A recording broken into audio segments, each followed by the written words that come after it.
out here in Los Angeles. I just watched Luka's Hollywood debut, and I was entertained. That was entertainment, ladies and gentlemen.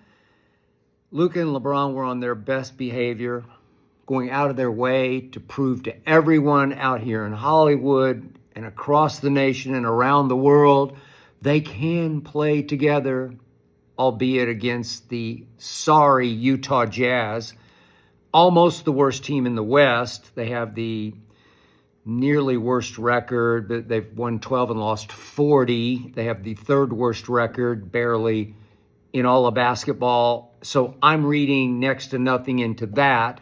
But because it was the sorry Jazz, Luka and LeBron were able to front run, vibe off each other, play can you top this with each other. Both have basketball genius. There is no doubt about that. I was highly amused by the shock value of the sight of Luka, who hasn't played since Christmas. He did play 24 minutes. I don't know how he does it. He has the worst body of any superstar guard in the history of basketball. He is a bad bodyguard who's never you know what I'm talking about, who's never been in great shape. He's got the double chin. He's got the roll around the stomach. He has no biceps, no triceps. As I said in an earlier video, it looks like he's some 9-to-5 guy who only works out on Saturday morning playing basketball at the Y. He's going to have to play his way into shape because clearly he is the un-LeBron, the non-LeBron when it comes to working out.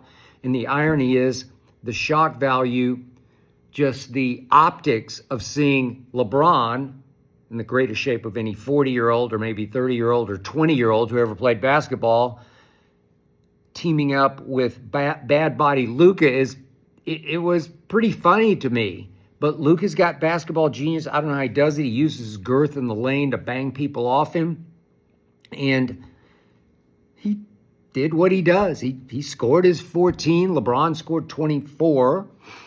LeBron had 7 turnovers tonight because he was trying to do things that are a little out of character. Can you top this, Luka? Watch this, Luka. These are two generational passers vibing off each other. And yet Luka was 1 for 7 from 3 because, speaking of sorry, he's been, career-wise for a superstar, a pretty pathetic distance shooter and free throw shooter. From 3 and free throws, you just can't trust him, so I wasn't surprised by 1 for 7.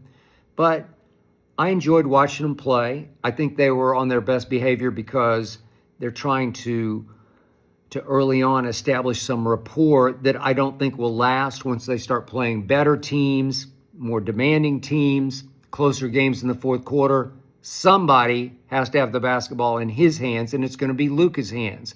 And I found it very fascinating today that Dave McMenamin of ESPN, who covers the Lakers, reported that as soon as Luka walked in the door, management bent over backward to him. What do you want? Who do you want?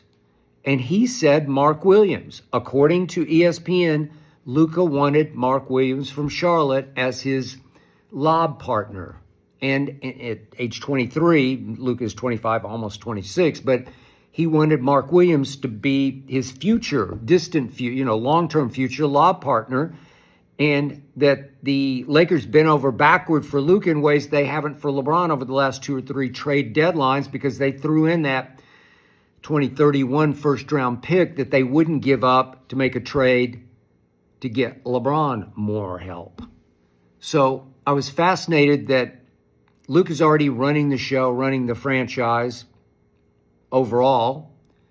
And yet Rob Pelinka said, no, actually, Charlotte came to us with the deal. And we were surprised that he was even for sale, that he was even available, Mark Williams, at 23, 7 feet. I don't know, some people say he's 7'2". He's long, got a lot of ability, and he's got a whole lot of injuries. No surgeries, but a whole lot of injuries. So obviously he comes to LA and fails his physical, and they said it wasn't because of his worst injury, which was back. They said it was numerous other injuries. I don't know what it was. I'm just reading the reports like you are. But now, Shams reports today, timeout, Charlotte is disputing the failed physical, which tells me that Charlotte really, really loved this trade for Charlotte. They really, really wanted Dalton Knecht. I love Dalton Knecht. I've raved about him from the summer league forward. Oh, talk about a relentless attack mode scorer. Completely fearless. He can shoot it from three. He has a much better rim attacking game than I thought he had. He's a little more athletic and longer and stronger than I thought he'd be. And Charlotte's saying, we want him. We want to pair him with LaMelo and Brandon Miller and their kids. Go forward. Bridges, go forward. Another star in the making. And they don't want to rescind the trade. They want the trade to go through. They are disputing the trade as we speak, which tells me the Lakers wanted Mark Williams, so you got him. And they're trying to say he's never had a surgery.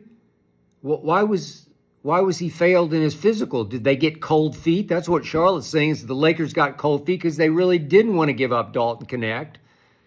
Cam Reddish, whatever. I mean, he's a nice player, but it's about Dalton Knecht and maybe about the 2031 first. Lakers seemed happy to welcome back Dalton Knecht, and Charlotte said it was happy to welcome back Mark Williams, when you now know they weren't happy. They want the trade to go through. So we'll see how the league office rules on this one. But in the big picture, Luka runs his franchise. This is Luka's team and his town going forward. And I admire what LeBron has done so far. In fact, he allowed Luka to be introduced last tonight, which should have been his place. I thought maybe he'd say, no, I'm the king. This is still my team. Maybe for the next couple of years, he can grow into being the king of LA.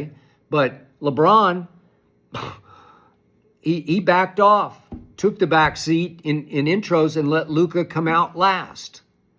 Okay.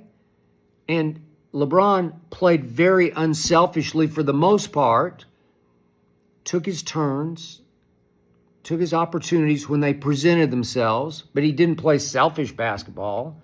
He played a little out-of-control basketball, trying to show Luka how he could be a genius passer too, 7 turnovers. But in the end, they're just on their best behavior. In the end, this was the Utah Jazz, 12-40 Utah Jazz.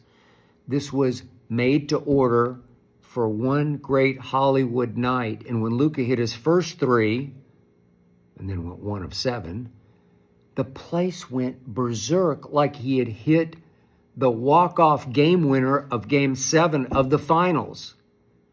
That's how Hollywood is. I live here. I know. Everybody wanted to be there tonight to say, I was there on Luka's opening night, as the dynasty was reborn with Luka at the head. I pity LeBron. I pity long-term Austin Reeves. They all got their run tonight because it was the Jazz. But in the end, Luka, as he plays his way back into shape, I don't know how he does it. I don't know how he gets away with that. The un-LeBron, as he gets in a little better shape, he looked fine. I mean, he played fine for 24 minutes is pretty good, being out since Christmas. But in the end, Luka's going to have the ball in his hands. He led the entire league in usage rate a year ago. He led the league in scoring a year ago. He will slowly but surely take over from LeBron and from Austin Reeves, who will feel like not just a third wheel, but a fourth wheel before this is over. But for one night against the Jazz, it was really, really fun to watch.